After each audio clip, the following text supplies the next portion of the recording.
ನಮಸ್ಕಾರ, ನೀವು ನೋಡ್ತಾ ಇದ್ದೀರಾ ನ್ಯೂಸ್ ಫಸ್ಟ್. ನಾನು ಉಷಾ. ಬೇಸಿಗೆ ಬಂದಾಯಿತು.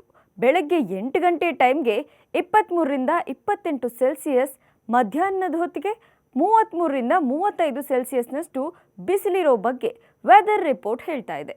ಒಂದು ಕಾಲದಲ್ಲಿ ಮಳೆ ಇರಲಿ, ಬಿಸಿಲಿರಲಿ, ಚಳಿ ಇರಲಿ, ಬೆಂಗಳೂರು ವೆದರ್ ಸೂಪರ್, ತಂಪು ತಂಪು, ಕೂಲ್ ಕೂಲ್ ಅಂತಿದ್ರು ಜನ.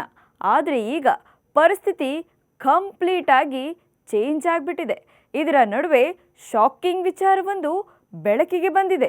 ಸೂರ್ಯನ ಪ್ರಖರತೆಗೆ ಸಿಲಿಕಾನ್ ಸಿಟಿ ಮಂದಿ ಹೈರಾಣಾಗಿ ಹೋಗಿದ್ದಾರೆ. ರಣ ಬಿಸಿಲು ನೆತ್ತಿ ಸುಡೋದ್ರ ಜೊತೆಗೆ ಜಲಕಂಟಕದಿಂದ ಗಂಟಲನ್ನೇ ಸುಡುತ್ತಿದೆ. ಈ ನಡುವೆ ನಾವೇನ್ ಕಮ್ಮಿ ಇಲ್ಲ, ಬೆಂಗಳೂರಿಗರೇ ಐ ಆಮ್ ಕಮಿಂಗ್ ಅಂತ ಗಂಡಾಂತರವು ಬೆನ್ನಟ್ಟಿ ನೆತ್ತಿ ಸುಡ್ತಿರುವ ರಣ ಬಿಸಿಲಿನ ಆರ್ಭಟದ ನಡುವೆ ಕಾಡ್ತಿರೋ ಭೀಕರ ಜಲಕ್ಷಾಮಕ್ಕೆ ಜನರು ಹೈರಾಣಾಗಿದ್ದಾರೆ. ಅದರ ಜೊತೆಗೆ ಸಾಂಕ್ರಾಮಿಕ ರೋಗಗಳು ಜನರನ್ನ ಕಾಡಲು ಶುರು ಮಾಡಿಕೊಂಡಿದೆ.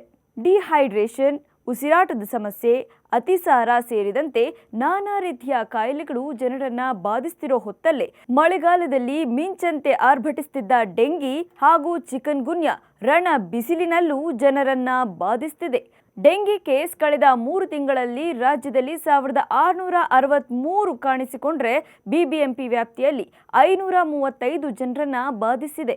ಇನ್ನು ಕಳೆದ 1 ತಿಂಗಳಲ್ಲಿ ರಾಜ್ಯದ 162 ಜನರಲ್ಲಿ ಚಿಕನ್ ಗುನ್ಯಾ ಸೋಂಕು ಕಾಣಿಸಿಕೊಂಡಿದ್ದು, ಬಿಬಿಎಂಪಿ ವ್ಯಾಪ್ತಿಯಲ್ಲಿ ಬರೋಬ್ಬರಿ 57 ಕೇಸ್ ದಾಖಲಾಗಿದೆ. ಮತ್ತೊಂದು ಕಡೆ ಕಾಲರಾ ಕೂಡ ಸಿಟಿಗೆ ಕಾಲಿಟ್ಬಿಟ್ಟಿದೆ. ನಗರದಲ್ಲಿ ಮಹಿಳೆಯೊಬ್ಬರಿಗೆ ತೀವ್ರ ವಾಂತಿ ಭೇದಿ ಉಂಟಾಗಿತ್ತು. ಅವರನ್ನ ಆಸ್ಪತ್ರೆಗೆ ದಾಖಲಿಸಿ ಚಿಕಿತ್ಸೆ ಕೊಡಲಾಗ್ತಾ ಇದೆ. ಅವರ ರಕ್ತ ಪರೀಕ್ಷೆ ನಡೆಸಿದಾಗ ಅವರಿಗೆ ಕಾಲರಾ ಇರೋದು ಕನ್ಫರ್ಮ್ ಆಗಿದೆ.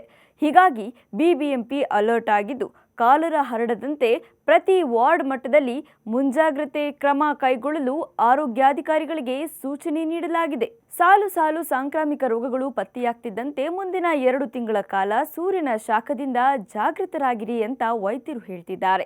ದಿನಕ್ಕೆ ಕನಿಷ್ಠ 3 ಲೀಟರ್ ನೀರು ಸೇವಿಸಿ ಸನ್ ಸ್ಟ್ರೋಕ್ನಿಂದ ಪಾರಾಗುವಂತೆ ತಿಳಿಸಿದ್ದಾರೆ. ಡೆಂಗಿಯಿಂದ ಪಾರಾಗಲು ಮನೆ ಸುತ್ತಮುತ್ತ ಸ್ವಚ್ಛತೆ ಕಾಪಾಡೋದು ಉತ್ತಮ ಅನ್ನೋದು ವೈದ್ಯರ ಸಲಹೆ. ರಸ್ತೆ ಬದಿ ಕಟ್ ಮಾಡಿಟ್ಟ ಫ್ರೂಟ್ಸ್, ಜಂಕ್ ಫುಡ್ ತಿನ್ನೋದನ್ನ ಅವಾಯ್ಡ್ ಮಾಡೋದು, ಬಿಸಿಲಲ್ಲಿ ಹೆಚ್ಚು ಧೂಳು ಇರೋ ಕಡೆ ಆಹಾರ ತಿನ್ನೋದು, ಸಿಕ್ಕ ಕಡೆ ಸ್ವಚ್ಛತೆ ಇಲ್ಲದ ಕಡೆ ನೀರು ಕುಡಿಯೋದನ್ನ ಅವಾಯ್ಡ್ ಮಾಡಿ ಅಂತ ಹೇಳ್ತಿದ್ದಾರೆ.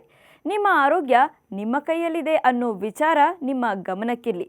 ಆತಂಕ ಬಿಡಿ, ಆರೋಗ್ಯವಾಗಿರಿ. ಕ್ಷಣದ ಮಾಹಿತಿಗಾಗಿ ನೋಡ್ತಾ ಇರಿ ನ್ಯೂಸ್ ಫಸ್ಟ್, ನಿರ್ಭೀತಿಯಿಂದ ನಿಮ್ಮ ಪರವಾಗಿ.